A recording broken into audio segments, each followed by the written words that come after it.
P R Sunil ചേരുന്നുണ്ട്. P R Sunil, ഇപ്പോൾ സമയം 10 മണിയായി, വോട്ടെടുപ്പ് ആരംഭിച്ചോ?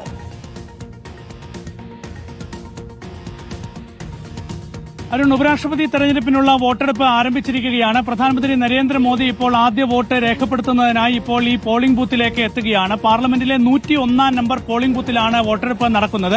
ഒറ്റ പോളിംഗ് ബൂത്ത് മാത്രമേ ഉള്ളൂ. ആ പോളിംഗ് ബൂത്തിലാണ് എല്ലാവരും എത്തി വോട്ട് രേഖപ്പെടുത്തേണ്ടത്. അപ്പോൾ ആദ്യം തന്നെ, തുടക്കത്തിൽ തന്നെ പ്രധാനമന്ത്രി നരേന്ദ്രമോദി വോട്ട് രേഖപ്പെടുത്താൻ പോവുകയാണ്. അല്പസമയത്തിനകം അദ്ദേഹം വോട്ട് രേഖപ്പെടുത്തും. അരുൺ ചൂണ്ടിക്കാണിച്ചതുപോലെ തന്നെ ഈ വോട്ടെടുപ്പിൽ പങ്കെടുത്ത ശേഷം പിന്നീട് പഞ്ചാബിലും ഛത്തീസ്ഗഡിലേക്കും പോവുകയാണ് പ്രധാനമന്ത്രി നരേന്ദ്രമോദി. 11:15 കോൺഗ്രസ് അധ്യക്ഷൻ മല്ലികാർജ്ജുൻ ഖാർഗെ ഉൾപ്പെടെയുള്ളവരെത്തും. 11 മണിക്കാണ് സോണിയാഗാന്ധി, രാഹുൽ ഗാന്ധി എന്നിവർ വോട്ട് രേഖപ്പെടുത്താനായി എത്തുക. ഏതായാലും ഈ തെരഞ്ഞെടുപ്പിലെ ഏറ്റവും പ്രധാനപ്പെട്ട സവിശേഷത എന്നത് തീർച്ചയായും എത്ര വോട്ടുകൾ ഇന്ത്യ സഖ്യവും NDA സഖ്യവും നേടും എന്നത് തന്നെയാണ്.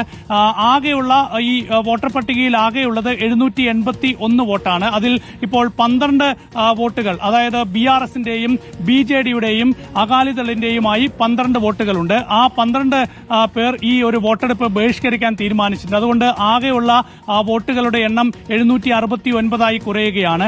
അങ്ങനെ വരുമ്പോൾ ഈ ഭൂരിപക്ഷം ഉറപ്പാക്കാനായി വരുന്നത് ഒരുപക്ഷെ 365 വോട്ടായിരിക്കും. ഏതായാലും ഒരു 450 മുകളിൽ വോട്ട് പിടിക്കുക എന്നതാണ് ഈ ഒരു മത്സരത്തിൽ BJP-യും NDA സഖ്യവും ഒക്കെ തന്നെ പ്രധാനമായും ലക്ഷ്യം വെക്കുന്നത്.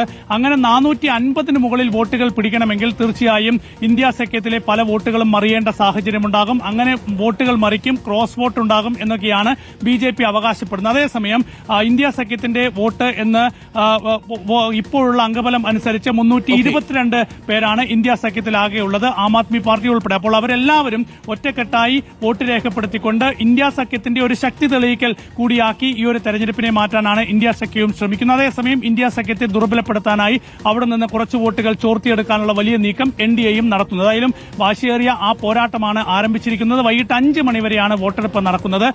6 മണിക്ക് ശേഷം ഫലപ്രഖ്യാപനം വരും. Thank you. പി ആർ സുനിലാണ് നമുക്കൊപ്പം ചേർന്നത്. പ്രേക്ഷകർക്ക് അറിയാവുന്ന പോലെ ഉപരാഷ്ട്രപതി തെരഞ്ഞെടുപ്പിൽ ലോക്സഭയിലെയും രാജ്യസഭയിലെയും അംഗങ്ങളാണ് വോട്ട് രേഖപ്പെടുത്തുക.